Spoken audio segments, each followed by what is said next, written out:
Welcome to Grant's Rock Warehouse. Today on our Obscure Album series, we're taking a look at albums that you recommend that no one knows about. Our panel will be reviewing and discussing various releases with the hope that these records get some exposure. This will be the last episode in this mini-series, and it's been a lot of fun. But before we start, let's look at some upcoming and current programming on the channel. Brett Peters, Ryan Gavalier, and John Clauser looked at the three Off of the Soundboard releases from Kiss. Todd Evans and I will be looking at the acclaimed Georgia band Guadalcanal Diary. We will be having a general discussion and look at their 4 Elektra releases. Ryan Gavalier also returned for our ongoing Cheap Tricks series. We will be looking at 1980's All Shook Up and 1982's One on One. Marco from the Contrarians and Brett Peters also looked at Kiss bootlegs. Marco has quite the collection that left Brett and I in awe. Todd Evans will be coming on this week to discuss our 2 favorite tracks off the first 4 Cure albums. If you're a Cure fan, this episode is a must. So please like, subscribe, ring that bell, you know the thing. Let's get to our panel into the Obscure Album series. All right, gentlemen, welcome to the show. How are you? All right. Fine. Good. Doing good. I want to welcome Pontus. You've seen Pontus. He's been on the Contrarians. Yeah. I'm not sure where else Pontus has been, but he's here today, and you can see him on the Contrarians. Same with Nick. And I hit Siri, and now Siri's starting to talk to me. I have to turn that off. And then Nick Esquire. Nick's here. You've seen Nick on the Contrarians. And Rand Kelly, you've seen him on Sea of Tranquility and Ryan's Vinyl Destination and my channel and BM Bolt. Everyone knows BM Bolt. He's always making comments. You've So only we ever were seen able me on this channel. So now you see him on this channel. So how is Great. everybody tonight? Fine. Great. Good. Fantastic. So on this show, we're basically just going through obscure albums that we would recommend to other people or something you're really into and you want to share with the kids in the class. And it's just, it's real easy going, real, it's real loose. We're just here talking music. So what I'm going to do, I think we'll just go the way I see it. We'll go Pontus, BN Bolt, Nick, and then Rand, and then up to me. So Pontus, you want to start us off? What do you want to share with the class today? My first thing I want to share is the Swedish band Parvo. This is a group that is Swedish, and it's a jazz improvisation group. It is led by 2 women, Cecilia Persson, she plays piano, and Sofia Jernberg, who is a singer. And if you're into Henry Cow, and imagine sort of they having a jam with Yoko Ono's daughter or something like that. It's just a wonderful, wonderful, wonderful album. It's she's vocalizing. Sophia's vocalizing. She's following the notes on the piano, and it's like scat singing. And the group is actually a sextet or a septet with a few saxophone players thrown in, and a drummer and a bass player. And it's fantastic, sort of out there Swedish avant-garde music, very accessible at the same time. The cover, part of the cover is knit, so it's very. You see the little that's supposed to be the hole to the right-hand side. That is knitted underneath that. So they produce the cover themselves, and the second one, which is also very good, it has a crossword with it. So they're very inventive. They made 3 albums this far. I saw them on TV and I loved it. I've seen them live. Sophia is a member of the Fire Orchestra, which is quite known as a big band of avant-garde musicians or rock musicians or fusion musicians in Sweden. So they've been around, and they actually got prizes here in Sweden. They got the Jazz Cat in 2007. The album Parvo is from 2007. I think it's available still if you go to Discogs. I highly recommend it. Parvo, of course, means peacock in Portuguese or something like that. It's just a beautiful album. Highly recommend it. Nice, excellent. You got it? Oh yeah, Yeah, cool. yeah. There it is again. I'm going to download it right now. Oh well, there you go. Yeah. Cool, Pontus. love Excellent, it. excellent. Thanks for sharing that. BM Bolt, what'd you bring to the class? Well, I'm not going to say that all these albums that I'm going to show are highly on my real high on my recommend list. But they're definitely somewhat obscure. But the first one is a band that's from Chicago. This was their first full-length album that they produced. They did 2 studio albums, and I think they broke up after that. But they're a Christian band, but they're kind of like prog metal, hard rock, and they're called Triton, and the album is called Celestial Messenger. I don't know if anybody's ever heard this. I have never. not. I have never really seen this other than the copy that I own. Basically, they're like Rush, if Rush had decided to go metal in the 80s instead of the direction they went. The singer sounds almost exactly like Geddy Lee. And some of the songs have a real Rush feel to them, but it's got that real 80s metal production to it, the real processed guitar sounds and things like that.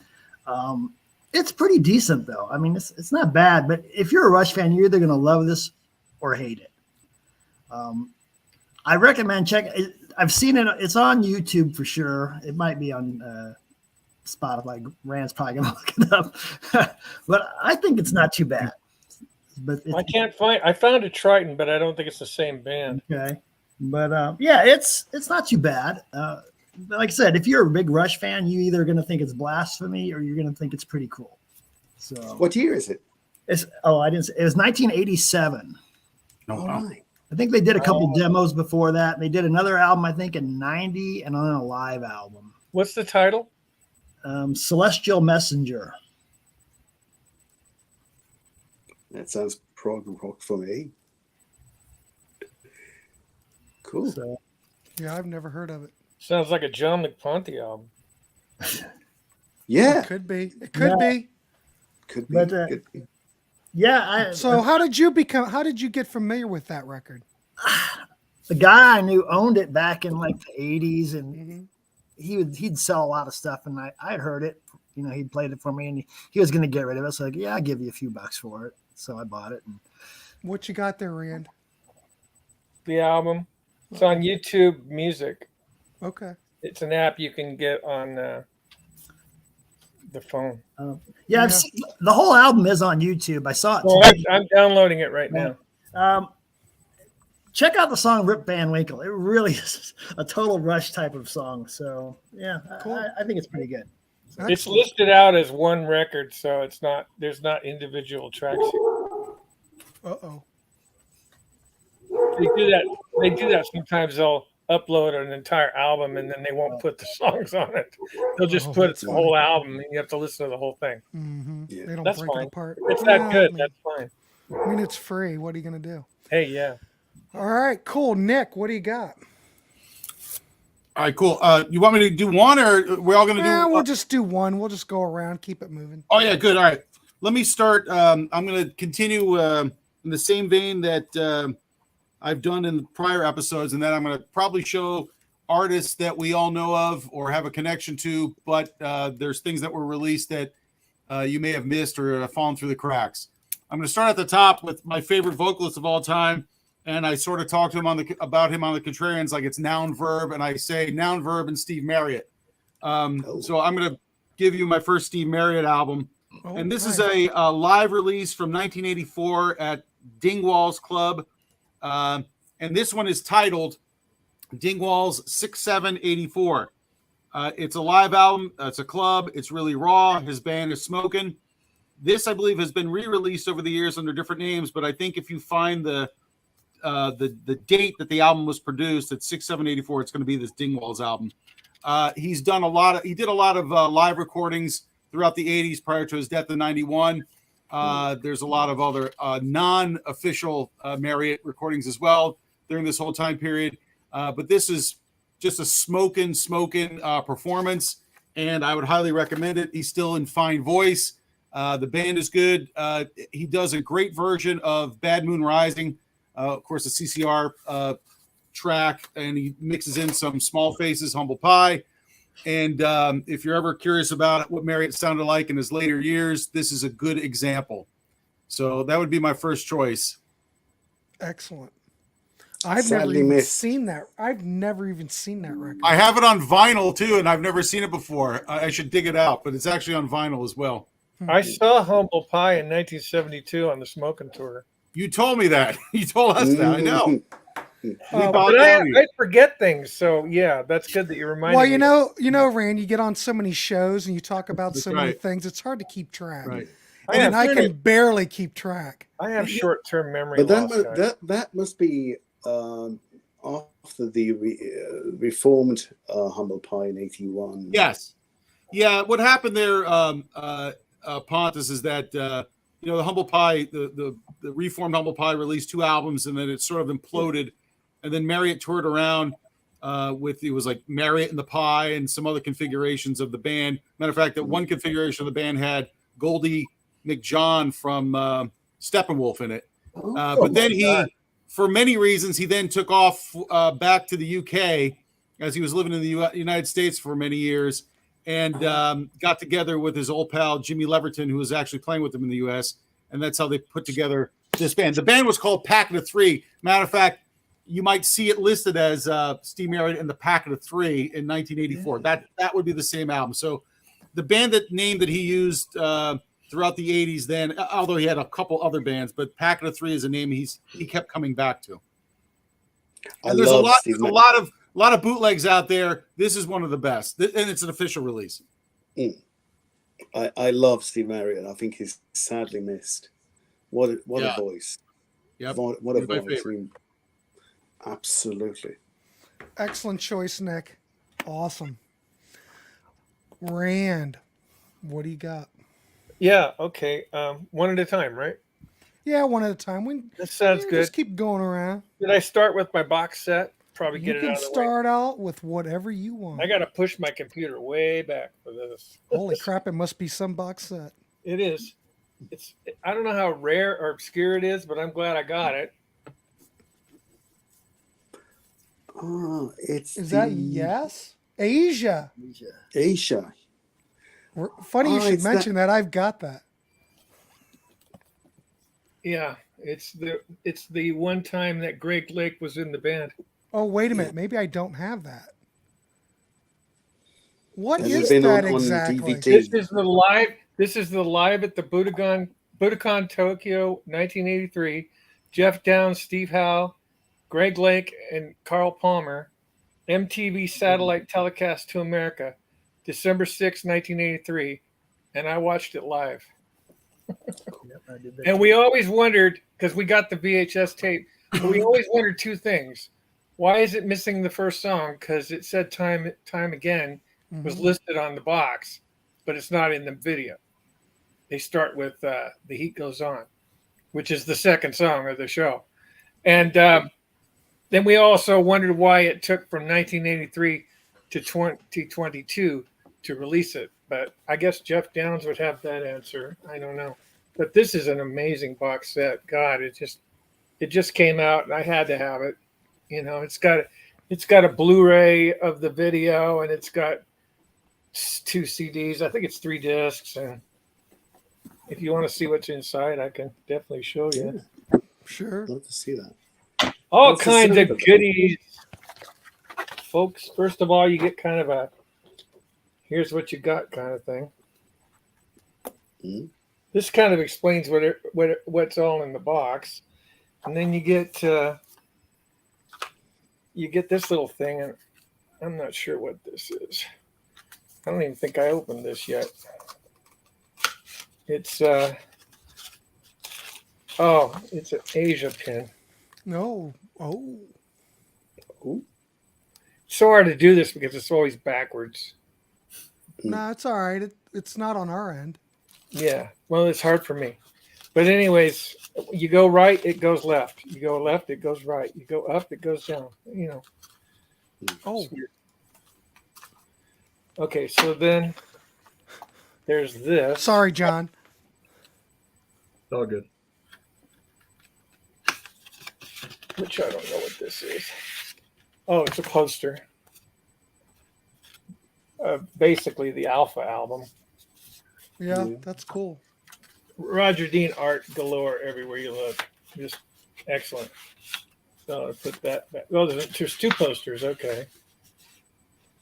That's a weird poster. So the texture on this is not glossy. It's rough. I don't know. But it's Yeah, basically that's the cool. album cover. Well, how long ago did that come out? I've A never seen it. couple of months. I haven't had Oh, that okay. long. Yeah. I heard it was coming out, and I jumped on it like a syrup on pancakes. Very good analogy. I like that. I've always used that because I never liked all the other ones. And then here's the LPs, Hmm. and I believe, if I'm not mistaken, yeah. Oh, Colored white vinyl, nice. White vinyl. Watch me drop a record and ruin something. Don't drop anything. And then look at Is this. there a CD version as well? Yeah, there's CDs on here and a Blu-ray. All right. This is kind of like it's yellow, I guess. For a minute, I thought it was yellow marble. Yeah, but I'd say it's yellow. it doesn't appear to be that. Well, this is just the holder for those two LPs. This cost about $100, as I recall. Ooh. Hardcore, Rand, you're hardcore. But the longer you wait on box sets like this, the higher they go, constantly. Yeah, because they're only in print for so long, and then It's because once they're- greedy people do greedy things. That's right. And you get this really huge booklet, which I don't really think I even looked at since I bought it. It's been sitting on the floor. But anyway, just your typical tour booklet kind of thing. Cool. And then here's the discs.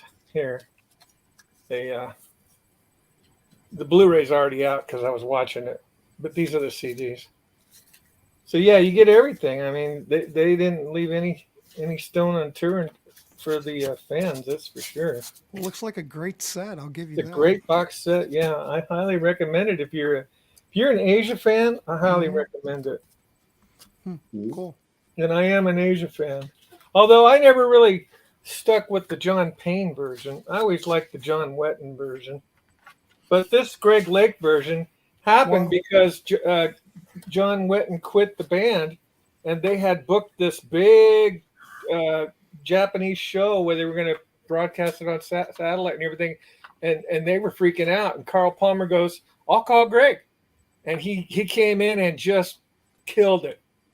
And Yeah, it was on MTV. They he had like a simulcast. day to rehearse the numbers and get it all down, and he did a fantastic job. I mean, I'm not saying he went by with the skin of his teeth or anything.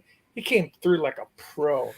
Greg Lake was amazing. Yeah, there's a dub of the MTV footage on YouTube that you can find. That's phenomenal. Yeah, but you'd be better off to buy this. Well, yeah, but I mean, if you want to just see how well Greg did, Greg Lake. highly recommend just going out there. And it's so good that him and Palmer had that chemistry for so many years. I mean, it was just like getting back on a bicycle. You just Right. weren't going to forget. But anyways, yeah, that's my big new box set, Cool. latest Cool. one anyway. Excellent. Well, John, I hate to say this. Thank you, Rand, by the way. You're welcome. John, I know you were a tad bit late, but you're up next. And I- what Hey, do you John. have to share with the panel today? Well, it's so wonderful to be here today, and I'm sorry I'm late, but I am the backdoor man today. So thank you, Grant, for keeping the back door unlocked for me. Well, I you really kind of appreciate snuck it. in. Had I known you were in the back door, I would have left it unlocked, and it's okay. I saw It's your all good. email, Joe. I knew you were coming. Ernesto, I don't. Well, I could always pop up Tom Jones rarities. I could. I mean, if one you you really got- want me to, I could. That one where he's underneath her dress is hilarious. Yeah, that's a good one. And the one where he's like Caesar and all the women are. Yeah. Good Lord. Just sad Caesar stuff. Palace. Anyway, thank you, Ernesto, for your comment. Yes. Anyway, John, what do you have for us? Well, ironically, I don't have Tom Jones. I wouldn't Okay. doubt it. I have a greatest hits by him, which has the version of Kiss with the Art of Noise, and she's a lady, and he's it's not unusual and all that. What's New Pussycat, all that stuff. But no, what I usually do is I usually try to go with a newer artist that I think should be getting a lot more attention, and I usually go with a blues artist I think should be getting more attention. And then I go with something that's more obscure. Like the one that's obscure, I mean, some people, and I'll get to that, but that's the last one I'm going to do. Are we doing one at a time, or are we doing three? No, we're just doing one at a time and going around. We're just going around. Excellent. Okay, so for my number one, I'm going to go with an indie artist. And I know she's already been nominated for a Grammy. I don't think she's very well known, but she should be. And she's a singer-songwriter from Brooklyn, New York. And her name is Leslie Mendelsohn. Leslie Mendelsohn has played at the Sellersville Theater, I believe. I think she may have opened for Marshall Crenshaw last year. But this is a fantastic album. I know I used the word fantastic a lot, but I mean it. But she bounces around a lot of genres on here. The title track, If You Can't Say Anything Nice, Don't Say Anything at All, that's pure garage rock. There's a lot of piano songs on here. Would You Give Up Your Gun has this Leonard Cohen feel to it. This album, she was locked in this came out in 2020, locked in during the pandemic. I got these feelings in me of depression and anxiety, and I'm going to let them out. And she really did a great job of it here. Flesh and Bone is a mellower tune. It all comes together as this big poppy anthem that works very, very well. Medication is a song about people dealing with people with their opioid addictions. I Need Something to Care About's a great piano ballad. Speed of Light is a real dreamy pop song. Everything on here I think is very good. Lay It All on Me, the opening track on here, she got her inspiration on that from Plastic Ono Band with John Lennon, how it's very loud and soft, and she has that kind of vibe here. But this is a wonderful album that I would highly recommend, and came out in 2020, and it is Leslie Mendelsohn from Brooklyn, New York, and the album is called If You Can't Say Anything Nice. Thanks. Sounds great. Excellent. Thank you. We'll have to check it out. By the way, Go ahead, Ponus. By the way, I have the Decca box set by Tom Jones. The Decca recordings. It was actually released a couple of years ago. It's fantastic. All the studio albums. You guys are going to make me pop up those Tom Jones records. 64 to 75. Excellent. Well, see, we have Tom Jones fans here. Who knew? For God's sakes. Well, you got to Absolutely. give credit where credit is due. The guy's great. All right. He's I got a will. great We'll give him voice. some credit here in a minute. Nick, are you rocking the Lita Ford shirt? Yeah. I am. Yeah. I'm rocking the Anna Popovic. All right. I've This, seen her. this was a gift. She actually played at Sellersville. I couldn't go, but my lady got it for me. Sweet. She Very went. nice. She got to meet Lita. I'll bet you she's awesome. Oh yeah, she's great. Yeah. Wonder what she thought of that movie. The Lita Ford movie? The Runaways. Well, The she didn't think Runaways. she didn't think much of it because it wasn't her story, so she didn't get paid. Joan Jett's story, right? Joan and Sherry Curry. Oh yeah. Oh, okay. Anyway, if you can't read this, this says King Crimson Lizard, Oh, yeah. I've There seen you that go. record before. one of my favorite albums of all time. Mhm. Well, I've mentioned this artist before, probably, I think. Like I said, it's hard to keep track. But this is his 1985 record. This gentleman was in the Funky Kings, and then he was in Jules and the Polar Bears. His first album was Watchdog, that was produced by Todd Rundgren. This is his second album that came out in 1985.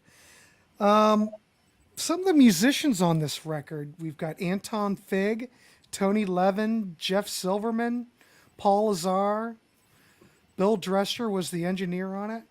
And this is one of those artists that is, or was, time flies. Who knows what people think of people. But he was very highly regarded by the Bangles, Elliot Easton, a whole bunch of people, Prince.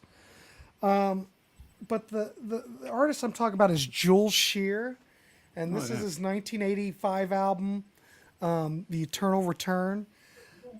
This has the original version of If She Knew What She Wants that was done by the Bangles. Okay.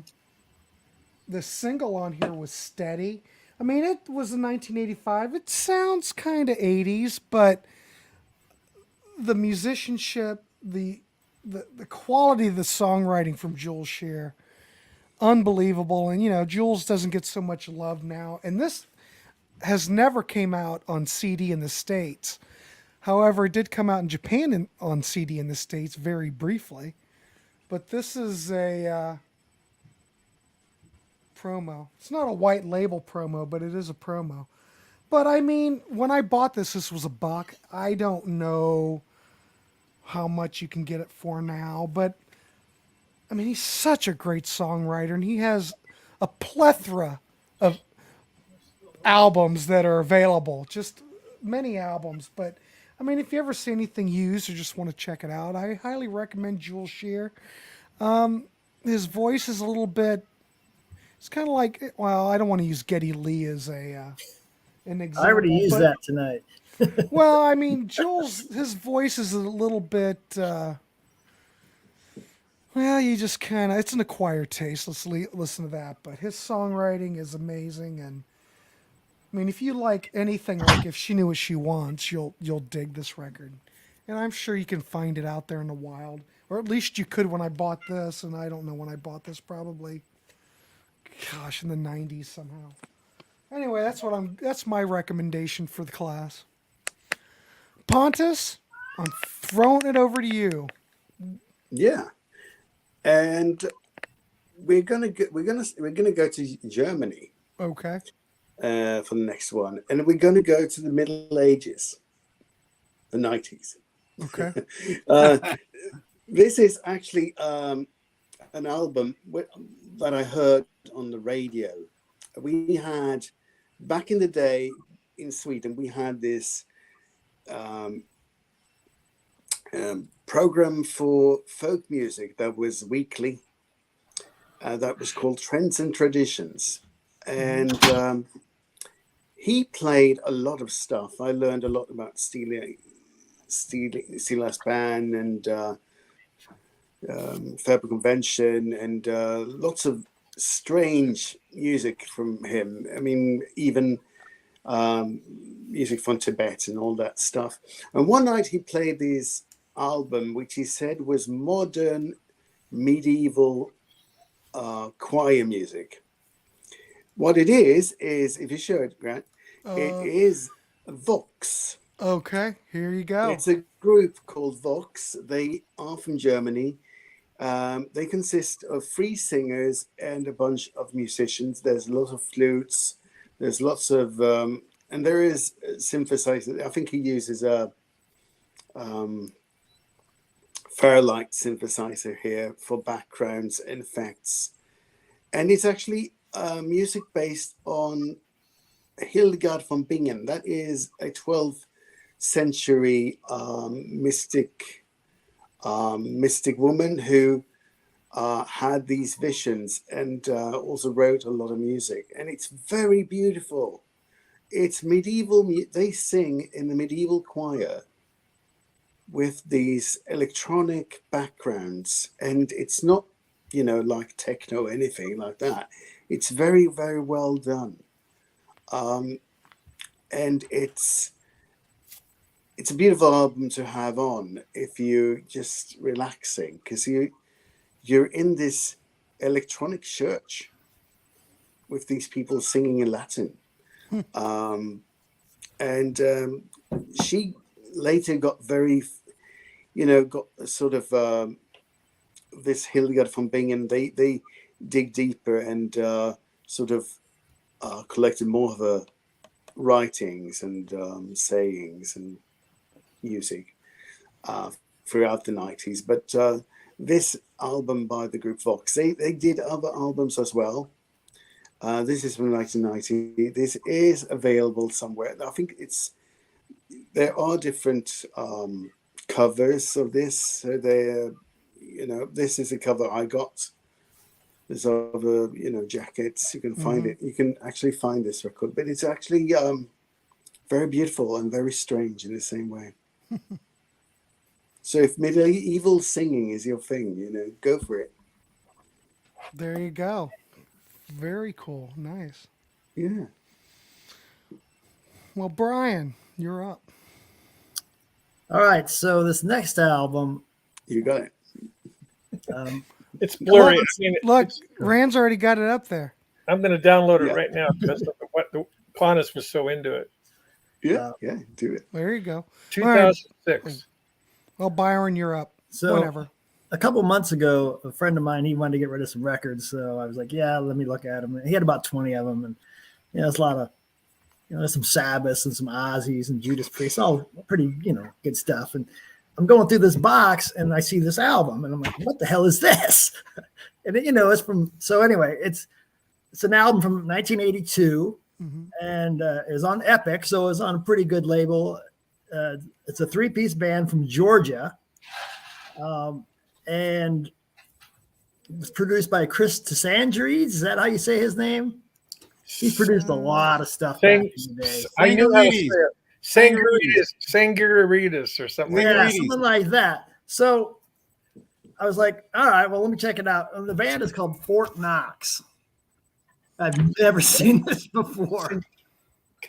I've never seen it either. Yeah. So, like I said, this is the only album they ever made, and it came out in '82, and it was a 3-piece band. They broke up shortly after this. It was on Epic, and Epic seemed to promote it initially because they gave him a good producer and everything, but they just disappeared. I would say they remind me of kind of like Vandenberg, so they're that kind of style. I thought the singer was pretty good. The guitar player is not too bad. I mean, he's no Vandenberg, but it's kind of like that, or maybe Tigers of Pantang, that style of early 80s metal before it went too heavy, So, I thought it was decent. I've only listened to it a couple times so far, though, but I thought, well, this would be a good thing to show since I've never seen it before. I've never heard of it either, but that doesn't maybe mean Todd anything. has because they're from Georgia, so. Todd probably's heard of them. He's heard of everybody. So thought I'd throw that one out there. Cool. Yeah. Excellent. Nice. And look, there's Rand. He's downloading again like a maniac. Amazon Prime. Oh, it's just it's available on Prime just to listen to? Yeah. Oh, nice. Well, there you go. I'll check it out. So there you go, guys. You can go on Amazon Prime, check it out if you have Prime. All right, Nick, what you got? What's next? All right, good. Earlier, Pontus mentioned an avant-garde artist from Sweden. And I think Pontus, did I hear you say you grew up in Sweden? Yeah. All right, good. This next band comprises 3 or 4 guys that were in the Swedish band Locomotive Breath. Don't know much about them, metal stuff. However, these fellas in the Swedish heavy metal band Locomotive Breath put together a band featuring the recently departed Manny Charlton from Nazareth and a vocalist who I really like from the UK who played in the band Samson and the band Mammoth and did solo stuff. His name is Nicky Moore. And that band is called, it's a little bit of an interesting name and perhaps passe at this point, but it's called From Behind. My From goodness. Behind. My goodness gracious. And the name of the album is called Game Over. I mean, From at least Behind. buy me a drink first. That's right. And this was released in 2006. So what it is it's hard rock. It's Manny Charlton wailing away, and Nicky Moore, who's got a phenomenal voice. He's a large fella, and he's just got pipes, and I enjoy his stuff with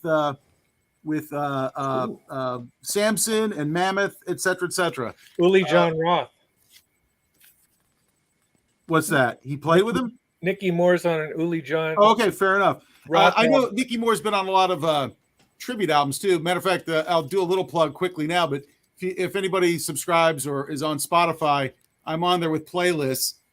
Nick Esquire, and I did a Nicky Moore playlist because he's so obscure, and I tried to bring in all the stuff that he's been in, including From Behind, and he's on the UFO tributes and the like. So it's a good album. 06. Nobody knew about it. It's great. Lots of fun. Yeah. Cool. Cool. Never heard of it. Never heard of it either. That's what we're doing. We're throwing all this stuff out for everybody in case. Yeah. Cool. Like I said, we're recommending this stuff. Hopefully it'll turn you on to something. Yeah. And in my case, buy it for the Manny Charlton, stay for the Nicky Moore. How's that? Excellent. Yeah. Rand, yeah. you're up. Oh, go ahead. Okay. Yeah. I'm not You're gonna- up next anyway. Yeah, I was going to say, Nick, it's called Beyond the Astral Skies, Uli John Roth. Oh, cool. Thanks. Nicky Moore is insane on this record. I mean, I was like blown away. Where was this guy? Where'd he come from? He kind of reminded me of Chris Farlow from Coliseum.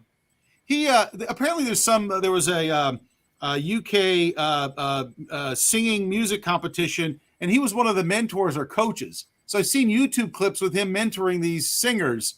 So I know he's been part of that thing, and I know he's been doing a lot of blues stuff.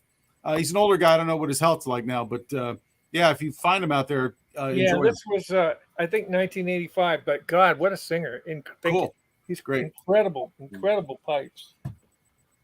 Okay, yeah, John, don't worry about using words too many times. I use incredible, phenomenal, amazing, over and over and over and over. So there's just no shame there. Well, now I'm going to start paying attention. Here's my other obscure. I got to do this because it's an LP. Anybody ever heard of a band? Well, wait, I'll just ask if you've heard of the vocalist. Okay. Anybody ever heard of Karen Lawrence? Karen Lawrence? No. No. Her dad is Steve Lawrence. Was Steve Okay. Lawrence. I've heard of Her Steve. mother was Edie Edie Gourmet. Gourmet. And she did this band called 1994. I've seen that before. And that's I've seen her that right there. used. Guess what? I got to meet her at a River on the Run, or a Rock on the River, or whatever it was, Mhm. with the Hells Angels and at Piercy, California, in 1997. Blue Oyster Cult and Steppenwolf played, and the opening band was a group called Blue by Nature, which is Karen Lawrence's new band because 1994 became pretty much Blue by Nature. This is a phenomenal debut album.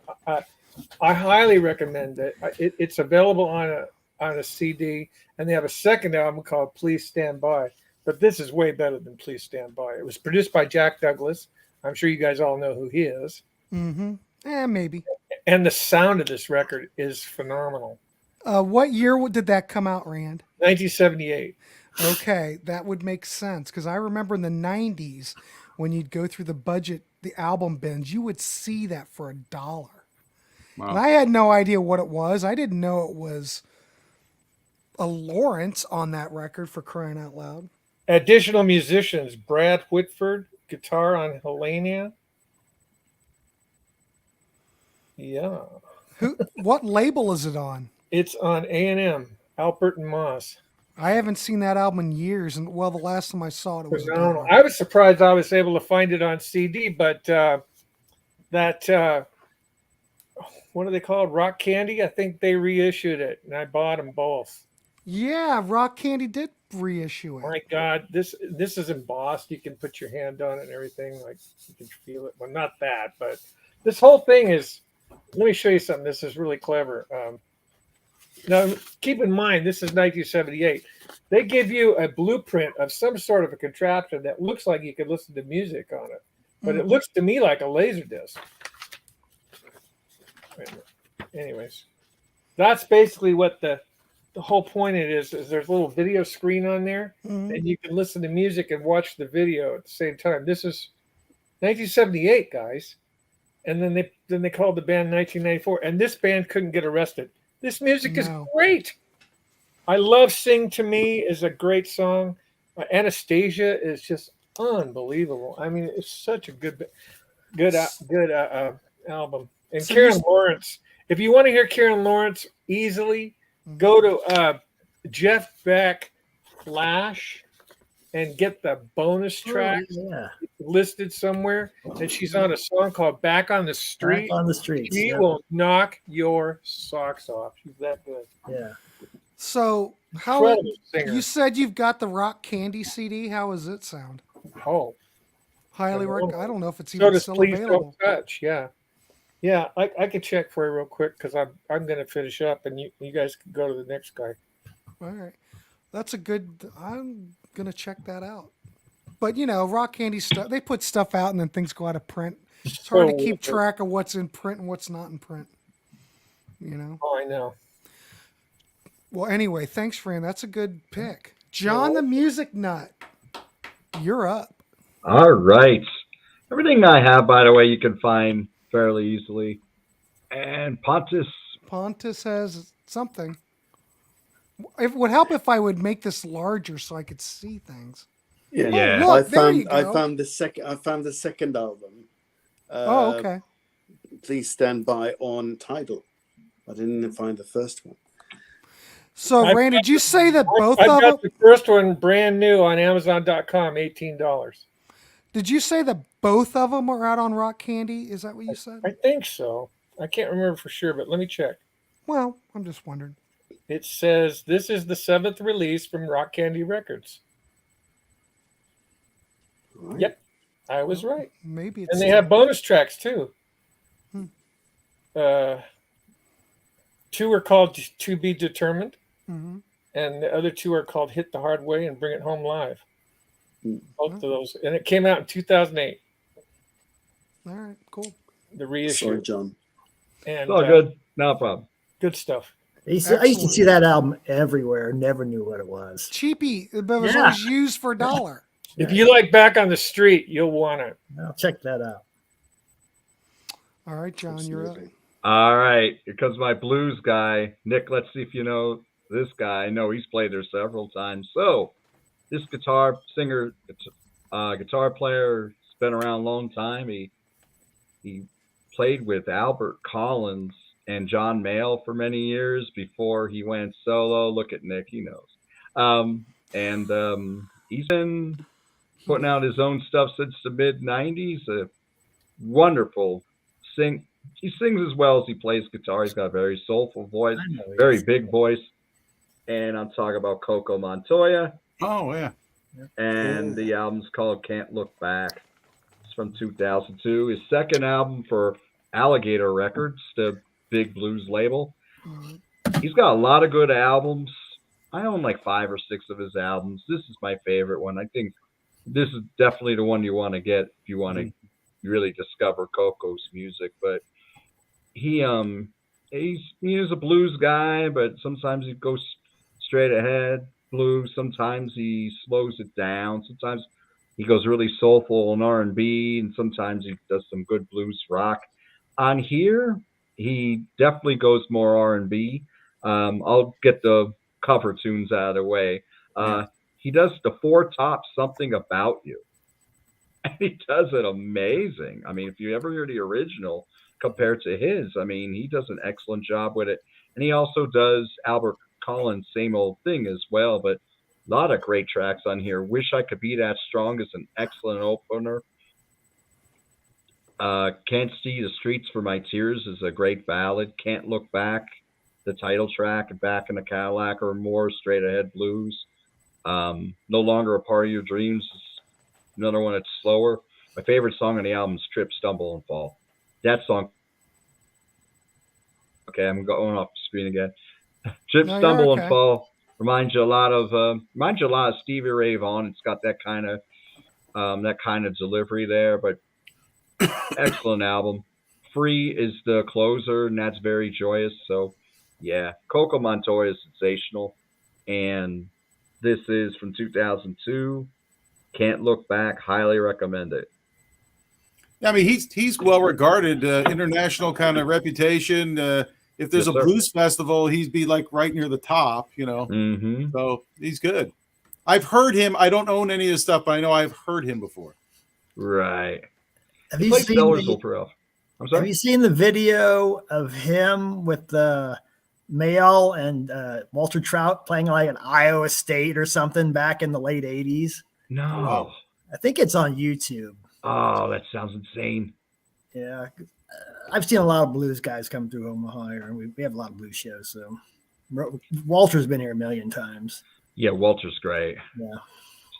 Seen him a few times myself.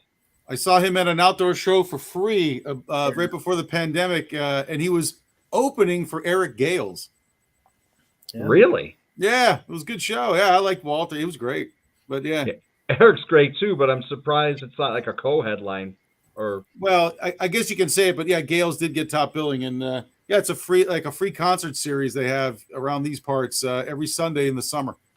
Sweet. You see like these international artists rolling through for Nice. free, like Billy Joel's old band rolled through. I remember they were awesome.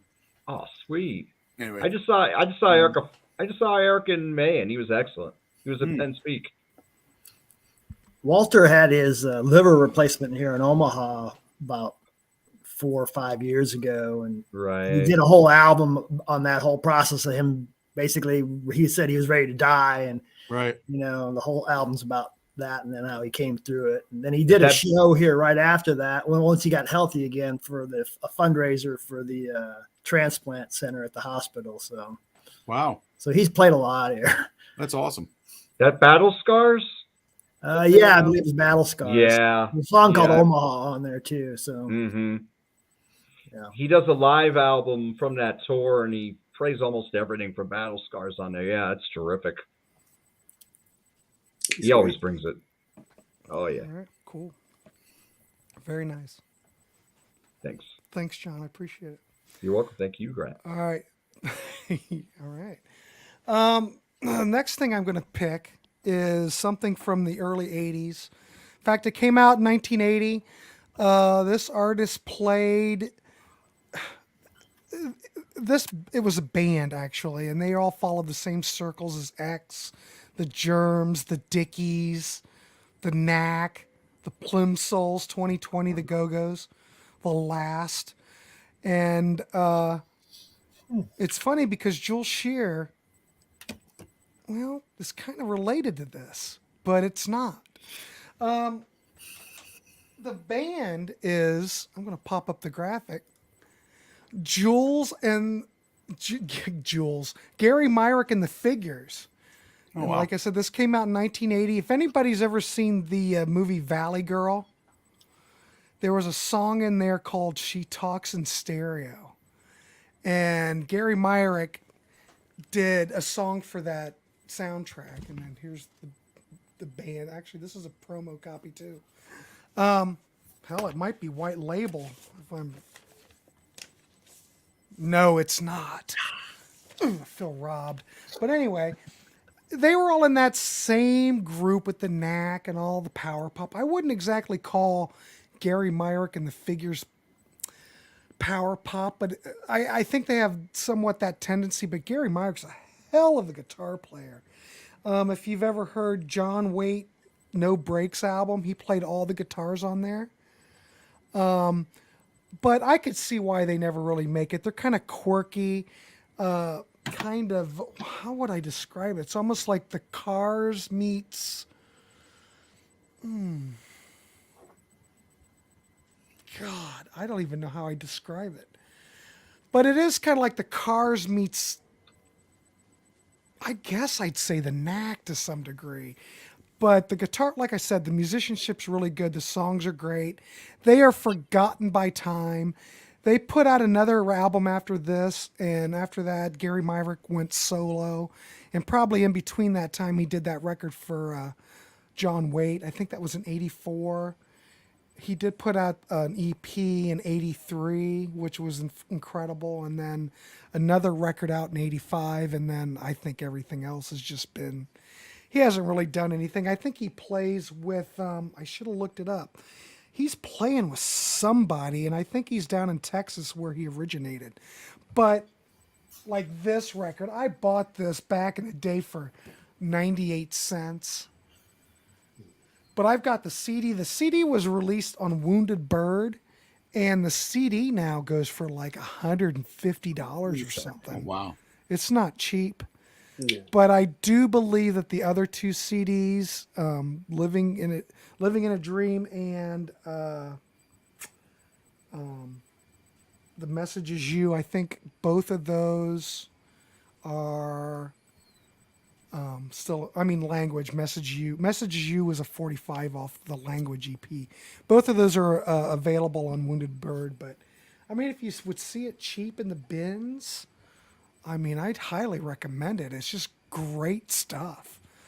If you like that early LA's kind of, I guess, power pop to some degree, but it's almost like an alternative power pop band. It's hard to, I don't really know how to classify them, but I love it. And all the songs are great, and the vocals are great. And man, as a guitar player, the guy was just phenomenal.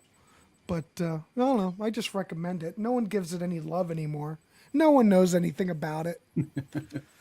Except here. Except here, we're giving it some love. So Cool. that's my other recommendation. Grant, Yes, sir. Wikipedia says the last thing he did was he played guitar and sang on a 2013 album by Carla Olson, Have Wow. Harmony Will Travel. Uh-huh.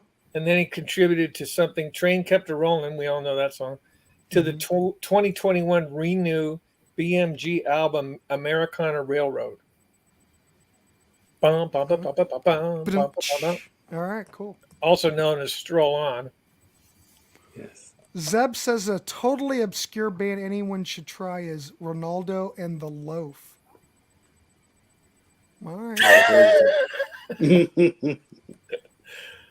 Great album, band title, folks. Yeah, I like it.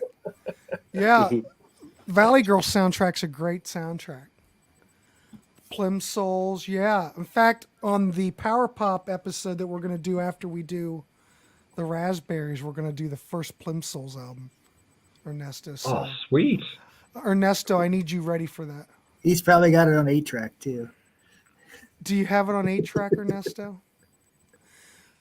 Oh, Ronaldo and the Loaf were signed by the Residents in their... Okay, so... Well, who was Ronaldo and the Loaf? I mean, is it the Residents or is it... I don't know. I have no clue. What was the guitar player in the Residents who I've never passed even heard- away from passed away from cancer? I've never heard that Oh, band. you never heard the Residents out of... I San think Zeb's Francisco? going to answer that in a couple of minutes. Have you guys noticed new CDs? They're starting to become expensive again. I Not haven't. really, not on Amazon. No, I haven't They haven't noticed raised that. their prices. He said Ronaldo and the Loaf are two English gentlemen. Snakefinger. Yes, Snakefinger passed away at a heart attack. But he put out some solo stuff that I think came out on whatever the Residents label was. Well, that would have Talk been a good- about obscure. No one talks about the Residents so much. That would have been a good name for a band, Snake Finger. Even better, check out Circus Devils. Robert Pollard from Guided by Voices. Oh, really? I'll be damned. All right. From Dayton. They're right down the road from me. Well, not really, but hour and a half away. Snake Figure solo albums are incredible. Yeah, I bet. All right. Pontus, you're up next. Yes, and we're going to Brazil. All right. All right. For some percussion. This is a fun thing. This is released in 89. Around 92, I had this friend who went to the library to sort out strange and wonderful music, and he stumbled over this CD. The album was released in 1989 and the CD in 92 internationally. This is Acti. This is a percussion group mostly, and they made their own instruments from PVC pumps and glass and all sorts of things, wood and all sorts of things. So this is their third album. It's called Mappa. And if you're into percussion and into very beautiful world music, you're going to get it here. I think there is a Rush connection because on Rush in Rio, the DVD, there is a percussion piece at the very beginning of the film where they have footage of Rio. And I think it's the song Tribolita, which is here. Because there's a lot of percussion, and that's them. So Rush knew about them. Neil Peart knew about them. There's a long song on here, which is 24 minutes of obscure sounds, which is just, this is a headphones album. Acti was a quartet. They formed in 78, and they decided to make their own music. They're, I don't know where in Brazil they're from, but they were closely related to Nico Mascimento. He produced the second album. And it's based on a traditional story about this figure called Wakti, who was a man who had holes in him. When the wind went through, he produced beautiful sounds that he really seduced all the women. So the men in the village got very angry and murdered him. And where he was buried, there was 3 trees, and there was these 3 flutes carved from these trees. So they also was carried the same thing as Oakti did. They seduced the women. So that's a traditional story. I think the music is beautiful. I will look up what that long song was called. Just a second. They even do Boleri, Ravel's Bolero here for percussion. And just a second. No, you're good. It's called.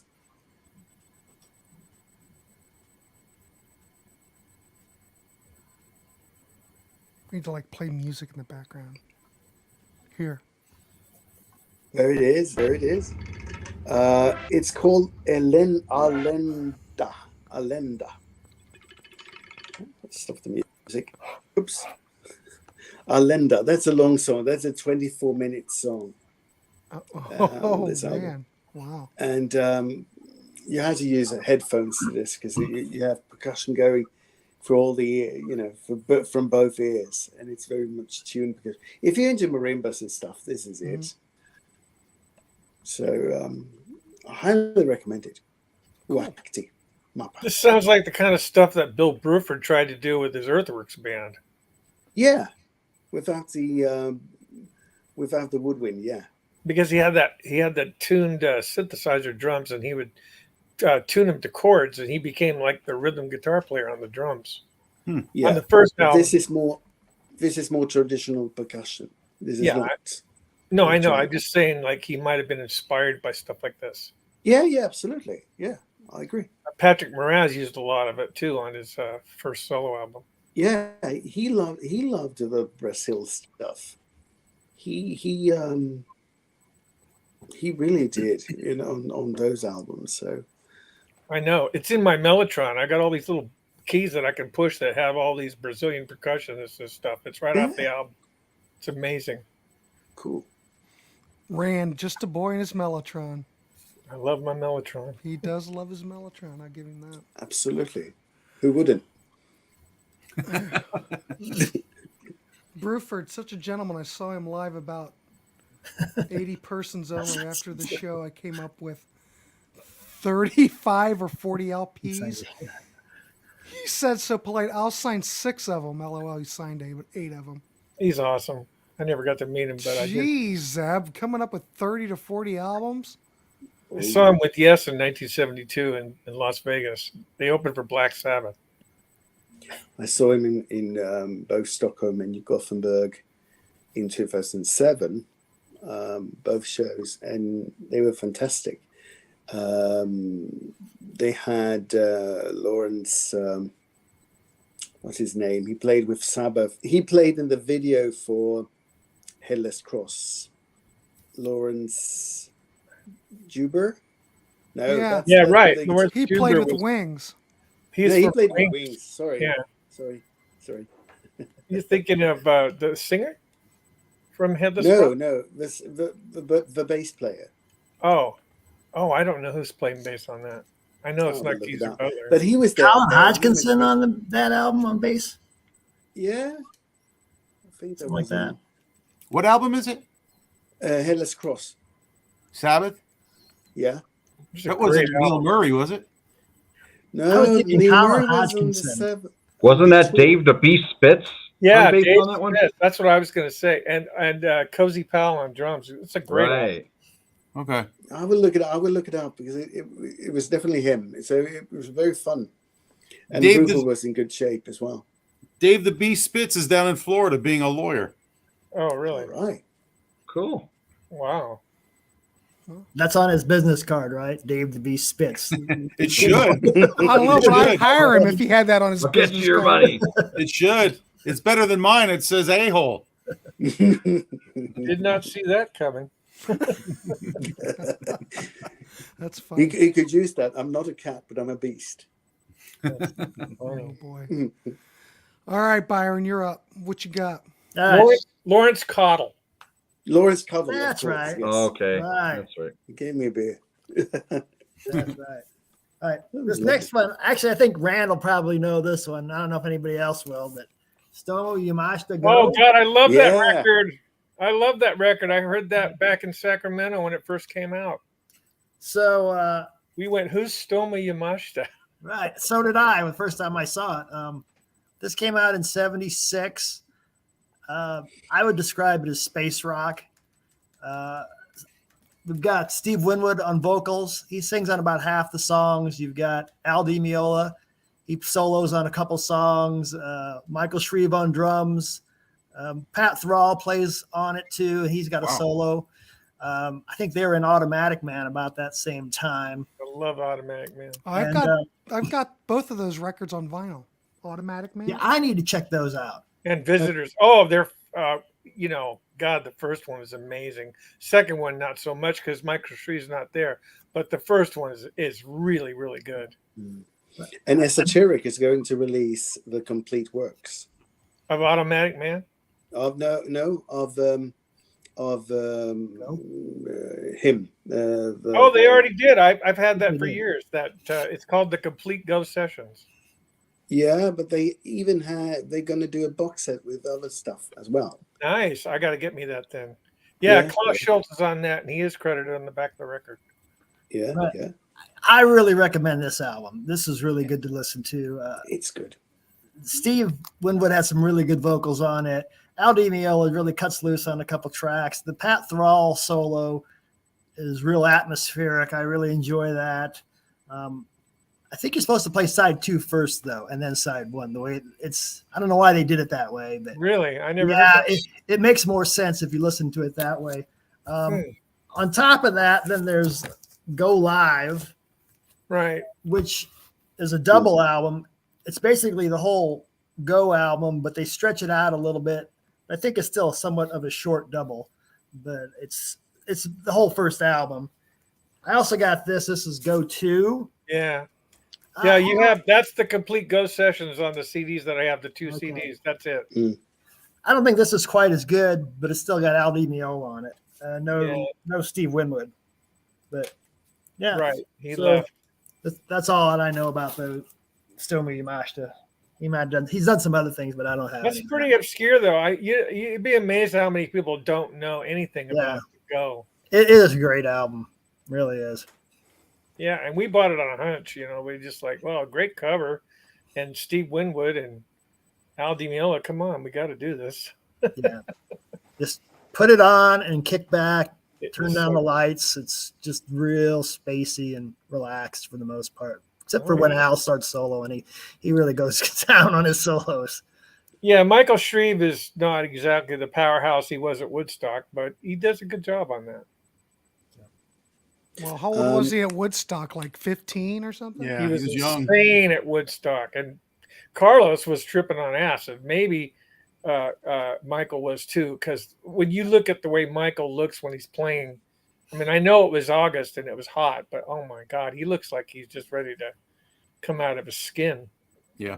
Michael played like a monster on Soul Sacrifice. Mm-hmm. By the way, If you I like read- your if you- album on the wall there, M. Bolt. I can see it. That's why I had the magnifying glass out to make sure it was Freefall. Dixie Greg's Freefall. Yeah, thanks. If you Love Drake. read Phil Brown's book, Terry Brown's brother, Mm-hmm. he was the engineer on the Go sessions, and he talks about them, and I they were didn't know quite that.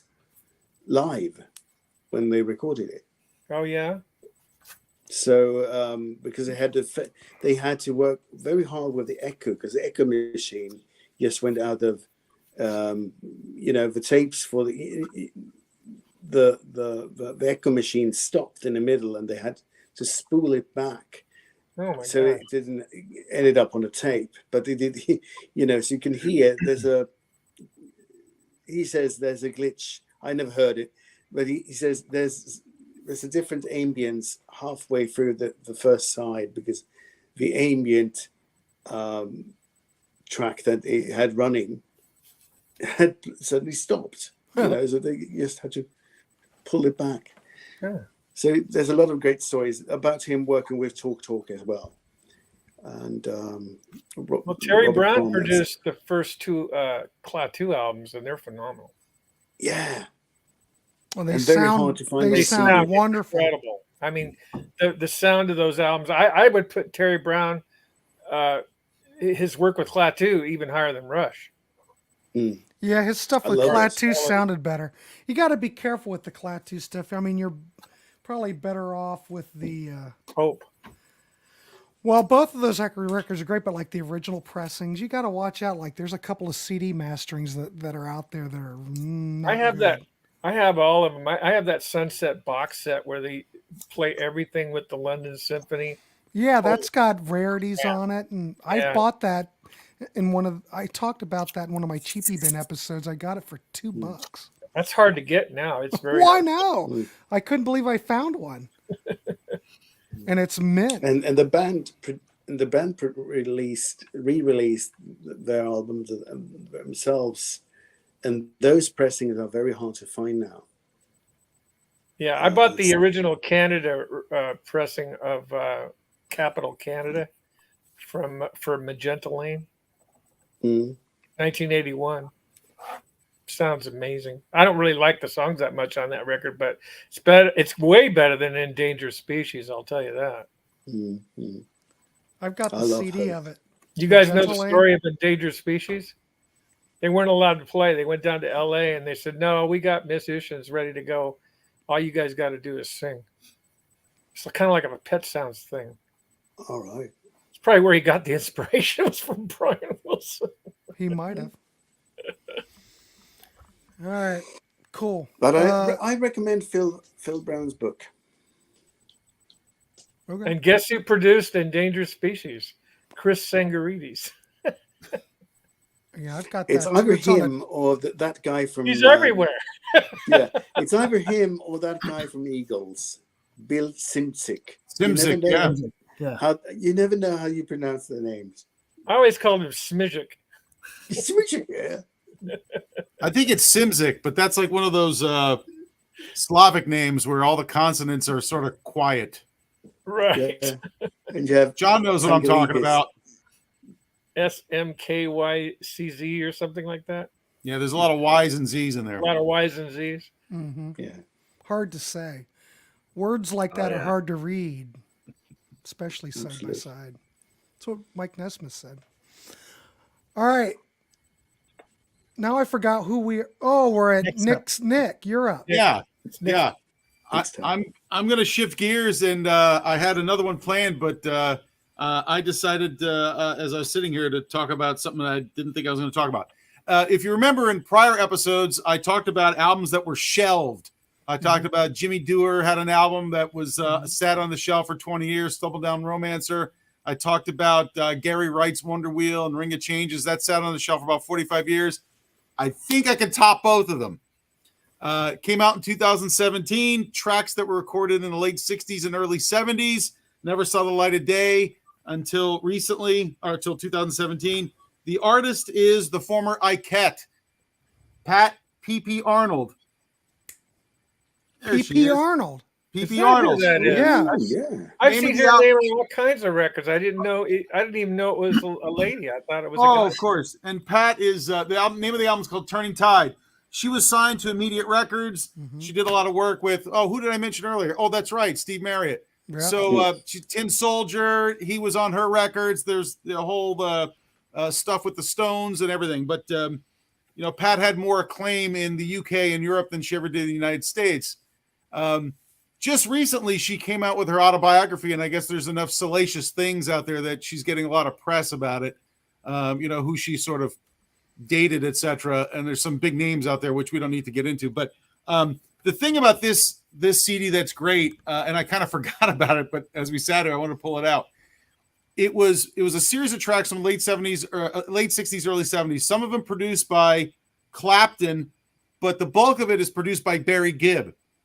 And there's who's who of who played on these tracks.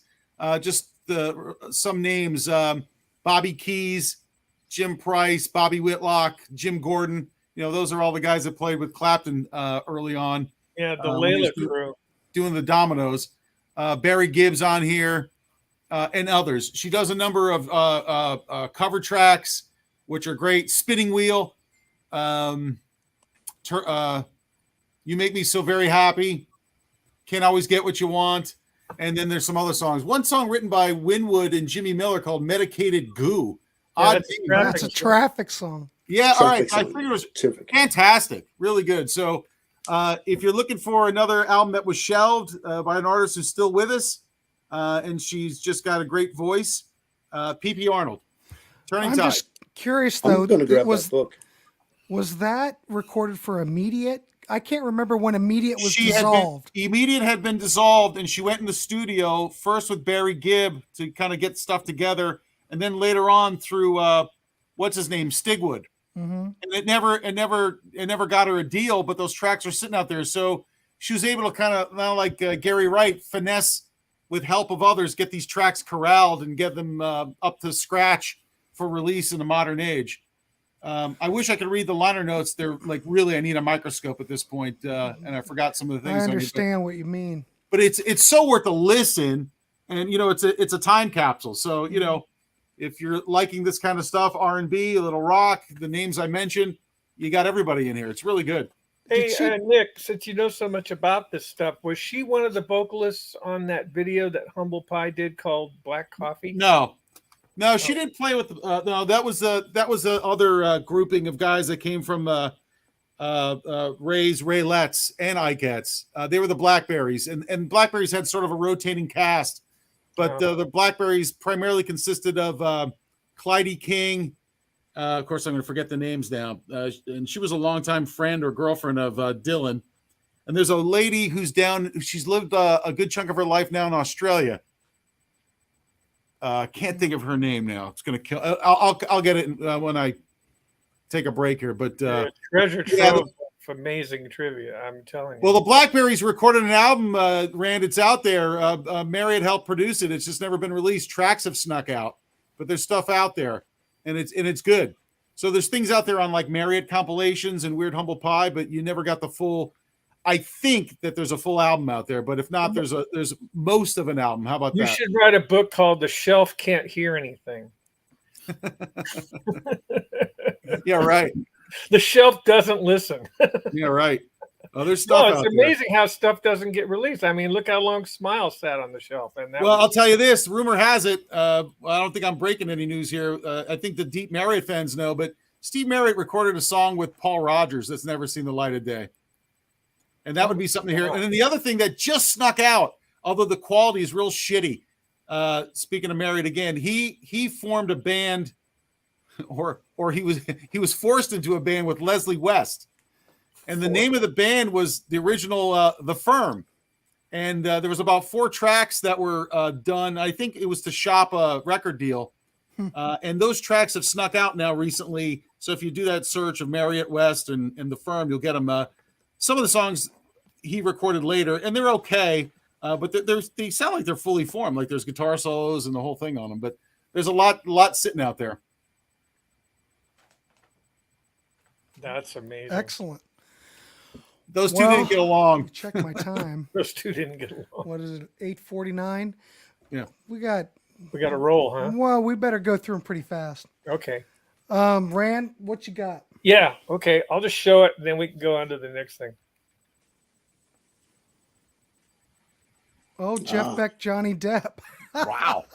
This album is phenomenal. I swear to God. Isn't that new? Covers. Yeah, it just came out. I sent it to you the other day. I know. I can't keep track. Okay, don't forget I'm a YouTube influencer. They're all cover tunes except for one that Johnny Depp wrote called "This Is a Song for Miss Hedy Lamarr."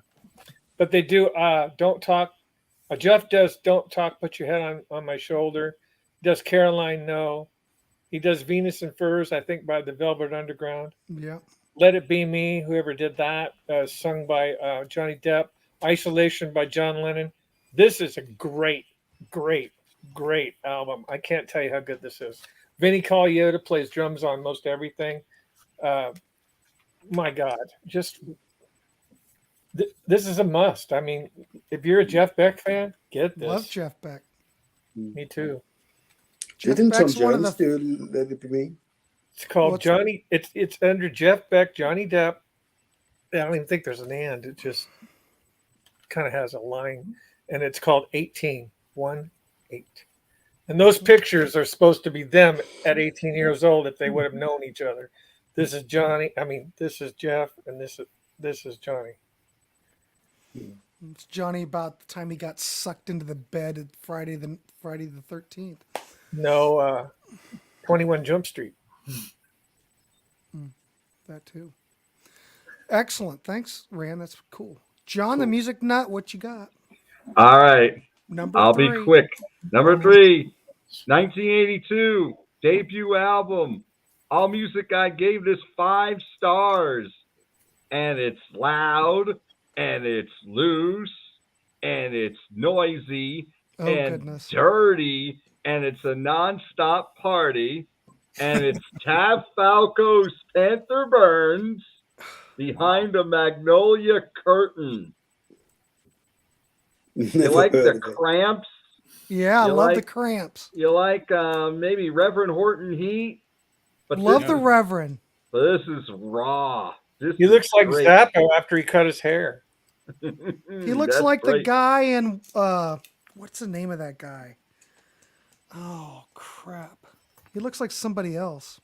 Yeah, but wasn't there a guy named Falco that had a big hit? That was Rock Me Amadeus Falco. Yeah. Right. Falco originally did the original version of Der Kommissar. That's right. Oh, I like that song. Yeah, it's a great song. But this And rocks Falco's like version's hell. top notch. Mm, Great. mm. The, And this the hit was After the Fire, though, right? Well, that was the band. Yeah, they did. They Yeah. remade Falco's version, but it's darn near the same thing. Oh, yeah. You know who plays in the Panther Burns on this album? None other than Alex Chilton. Did he But produce it? Sure. Ooh. Cool. I don't know who produced it. I mean, Because the he was doing writing's a, he was weird doing on a here. lot of productions and stuff. I could probably look that up in a little bit, but It's yeah, okay. great album. I mean, it's all covers, but it's like R.L. Burnside covers and Oh, cool. Jimmy Reed and Oh, Roy wow. Orbison and Cool. rocks like hell. Though it's just Wow. it's just a nonstop party. This is a great album. How did you get turned on to that? I'm just curious. It's just I can't remember. I bought this 6 years ago, and I don't know if it was just if you like this, you'll like this. And I checked it out. I was like, oh, this is right up my alley. And wonderful album. This is his most popular one. And revisiting this week, I'm like, I gotta pick up some more of his stuff. But yeah, great album. Brazil's there's a song in here called Brazil. It's fantastic. She's the one who's got it. Snake Drive. I mean, Blind Man, River of Love. Good stuff. Love this album. And it's a 2 CD set. Mhm. And it comes with the Blow Your Top EP. So, a whopping 4 songs and 12 more minutes of psychobilly goodness. I highly recommend this. Taff Falco's Panther Burn. Keep behind the Magnolia Curtain. I keep wanting to say Steel Curtain. I don't know. I'm a Steelers fan. I guess that's why. There you go. Excellent choices. Ernesto Cool. thinks that he looks like a younger version of Ron Mael from Sparks. Ah, God, I okay. keep thinking, who is that? Who does he look like? Crazy Man. thing is, I saw an interview with him a few years ago. He still looks the same. Problem is, we get off of here, then I'll remember who I'm trying to think about. Yeah, and I'll look up the producer too. It's not going to come to me. I'm not going to remember. Well, Yeah. I could probably look that up. I'm not doing anything. I'm looking it up now. Okay. It, could be. Hey, it could be Alex Chilton. You never know. I didn't even know who he was until I saw That 70s Show. Alex Chilton. Big, that's You another knew Big Star though, never right? had any hits. They never got played on the radio, as far as I know. Well, no. It came out and went straight to the cutout bins. It's amazing. Adam Kidron. I don't know who that is. Well, he's done a lot of work. Never heard of it. Too talented for radio. There you go. All right, cool. Well, at this point, I'm going to have to wrap this puppy up. Oh shit! 'Cause You I'm know what? on I the- lost track of what I was doing. I wanted to show a CD real quick, but I don't know. Well, you've got a minute.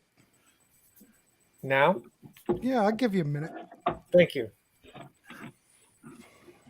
Ah, Born Yeah. Born by Birth. This is a new prog band. That if you're into prog, this Mhm. thing sounds like it was done in 1973. And it's a recent Yeah. record. Came out a couple of days ago. This is a crazy good album. It's saving prog. Everybody's saying it's the best album of the year. Mm-hmm. That like It's the- prog. It's And the folks two of from the guys- Astra. Two of the guys. Yeah, you're right. Go ahead, Ponus. No, I just said that some of the guys were from Astra. Astor. Yeah, the weirding. Right. Yeah.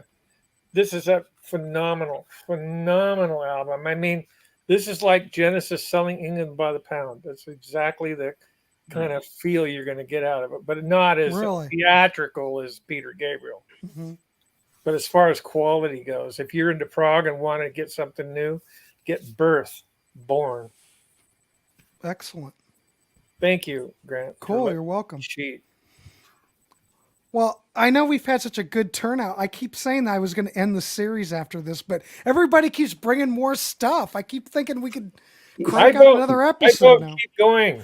Well, Look why at don't we? Okay, let's do another I got a episode lot for of God's stuff. sakes. Why don't we go? Why don't we keep going until somebody says I don't have anything for you, Grant? All right, we'll do another one because it's too much fun.